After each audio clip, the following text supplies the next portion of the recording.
మిత్రులారా, ఈనాడు పత్రికపై దాడులు జరగడం అనేటువంటిది మనం రోజు చూస్తూ ఉన్నాం. ఎందుకు జరుగుతున్నాయి దాడులు అంటే వాస్తవాలను రాస్తూ అక్రమాలను వెలికి తీస్తున్నటువంటి క్రమంలో పాలకుల యొక్క విధానాలను బయటపడి ప్రజల నుండి వారిని దూరం చేసేటువంటి పరిస్థితి పత్రికలు ప్రధాన పాత్ర వహిస్తున్నాయి.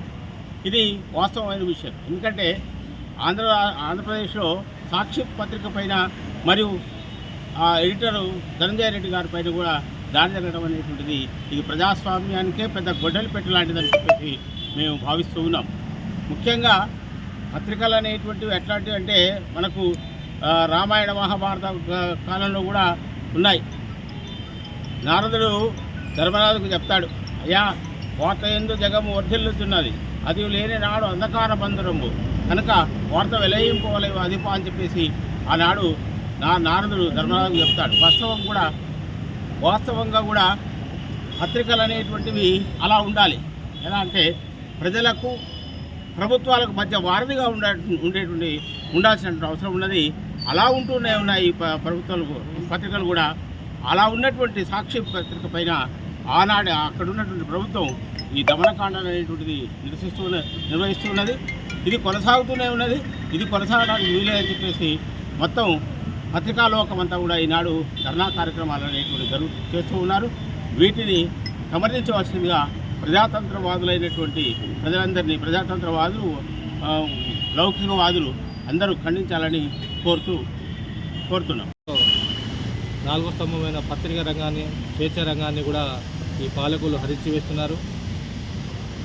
ప్రశ్నించే తత్వం లేకుండా ప్రజాస్వామ్యంలో దాడులు, దౌర్జన్యాలు, అక్రమ కేసులు అనేది బనాయించడం జరుగుతుంది. ఒక దగ్గర కాదు, దేశవ్యాప్తంగా ఇదే పరిస్థితి నెలకొంది. కనీసం వాస్తవాలను వెలుగులో తీసుకొచ్చే పత్రికా రంగంపై కూడా అక్రమ కేసులు బనాయించడం అనేది చాలా గొడ్డలిపెట్టు.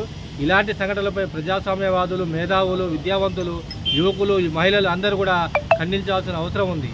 తక్షణమే సాక్షి ఎడిటర్ ధనంజయ రెడ్డిపై పెట్టిన అక్రమ కేసులను ఎత్తివేయాలని చెప్పి తెలంగాణ వర్కింగ్ జర్నలిస్ట్ ఫెడరేషన్ తరఫున మేము డిమాండ్ చేస్తున్నాం. ఆంధ్రప్రదేశ్ రాష్ట్రంలో కూటమి ప్రభుత్వం ఏర్పడిన కానుంచి అక్కడ జరుగుతున్నటువంటి అన్యాయాలు, అక్రమాలను, అక్కడ వాళ్ళు ఇచ్చిన హామీలను నెరవేర్చట్లేదని చెప్పి సాక్షి పత్రిక, సాక్షి ఛానల్ రెండు బాగా వెలుగులోకి తీసుకొస్తున్నాయి ప్రజలకు జరిగిన అన్యాయాలన్నిటిని కూడా. అయితే ఈ క్రమంలో సాక్షి ఛానల్ను కూడా అసలు అక్కడ రాకుండా వాళ్ళు బ్యాన్ చేసిరు. దీని మీద సుప్రీంకోర్టు కూడా జడ్జి కూడా సీరియస్ అయ్యిండు, ఆపడానికి వీల్లేదని చెప్పి. అయినా కానీ వాళ్ళు కుంటి సాకులు చెప్పుకుంటూ ఇప్పటికి కూడా అక్కడ సాక్షి ఛానల్ రానేట్లేదు. ఈ పత్రిక మీద కూడా ధనంజయ రెడ్డి గారు ఎడిటర్గా ఉంటే ఆ ఎడిటర్ గారు ఇంటికి పోయి అర్ధరాత్రి పోయి సోదాలు నిర్వహించడం, ఆయన మీద అక్రమ కేసులు పెట్టడం, ఈ మధ్యన మొత్తం అక్రమ మద్యం తయారీలో కూడా చాలా కథనాలు వచ్చాయి సాక్షిలో. అంటే కల్తీ లిక్కర్ దాగి ఎంతోమంది చనిపోతున్నారు. యాక్చువల్గా అది వందలు వేల కోట్ల రూపాయల అక్రమ బిజినెస్ నడుస్తుంది. దాని మీద కూడా కథనాలు రాశారు. అందుకు కూడా పోయి ధనంజయ రెడ్డి మీద ఎక్సైజ్ డిపార్ట్మెంట్ వాళ్ళతో కేసులు పెట్టేయడం అవన్నీ చేస్తున్నారు.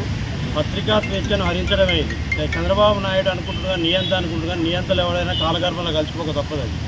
ఈ నియంత పరిపాలనలో నేను ఏది తెలుసుకుంటే అదే సాక్షి పత్రికని నేను రానియను, ఎలా ఏం వార్తలు రాయొద్దు అని బెదిరిస్తున్నాడు. ఇటువంటి వాటిని అక్రమ కేసులు పెట్టడం చేయడం అనేది పత్రిక అందరూ జర్నలిస్టుల పక్షాన, మిర్యాల జర్నలిస్టుల పక్షాన ఖండిస్తున్నాం. ధనంజయ రెడ్డిపై అక్రమ కేసులు బనాయించడం పట్ల మిర్యాల జర్నలిస్టు తరఫున ఖండిస్తున్నాం. అక్రమ కేసులు బనాయించి ఇబ్బందులు గురి చేయడం, అప్రజాస్వామ్యం, ఇలాంటి సంఘటన పునరావృతం కాకుండా చర్యలు చేపట్టాలని అధికారులను ప్రభుత్వాన్ని కోరుతున్నాం. సాక్షి ఎడిటర్ ధనంజయ రెడ్డిపై దాడి చేయడం చాలా అమానుష్యం. అదేవిధంగా ప్రతి ఒక్క వార్తలను వెలుగులో తీసుకొస్తున్న వారిపై అక్రమ కేసులు బనాయించడం, దీనిపై అంత విలేకరులు సమన్వయంతో కలిసి దీన్ని ఖండించాలని తీవ్రంగా ఖండించాలని ఆశిస్తున్నాను.